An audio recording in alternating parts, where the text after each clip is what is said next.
কেউ কথা রাখেনি।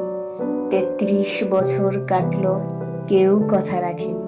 ছেলেবেলায় বষ্টমী তার আগমনী গান হঠাৎ থামিয়ে বলেছিল, শুক্লা দ্বাদশীর দিন অন্তরাটুকু শুনিয়ে যাবে।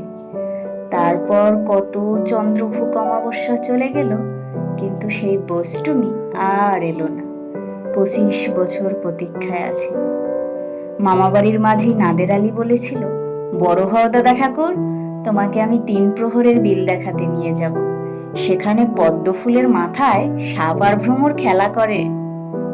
নাদের আলী: আমি আর কত বড় হব? আমার মাথায় ঘরের ছাদ ফুঁড়ে আকাশ স্পর্শ করলে তারপর তুমি আমায় ৩ প্রহরের বিল দেখাবে। একটাও রয়্যালগুলি কিনতে পারিনি কখনো। লাঠি লজেন্স দেখিয়ে দেখিয়ে চুষেছে লস্কর বাড়ির ছেলেরা। ভিখারিদের মতো চৌধুরীদের গেটে দাঁড়িয়ে দেখেছি ভেতরে রাস উৎসব।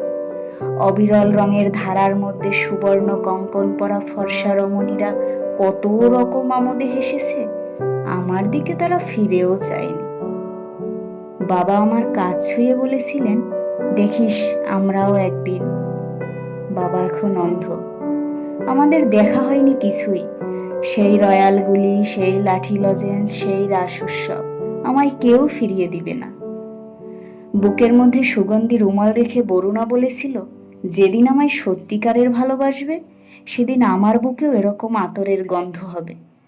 ভালোবাসার জন্য আমি হাতের মুঠোয় প্রাণ নিয়েছি, দুরন্ত ষাঁড়ের চোখে বেঁধেছি লাল কাপড়, বিশ্ব সংসার তন্ন তন্ন করে খুঁজে এনেছি ১০৮টা নীলপদ্ম। তবুও কথা রাখেনি বরুণা। এখন তার বুকে শুধুই মাংসের গন্ধ। এখনো সে যে কোনো নারী। কেউ কথা রাখেনি। ৩৩ বছর কাটলো, কেউ কথা রাখে না।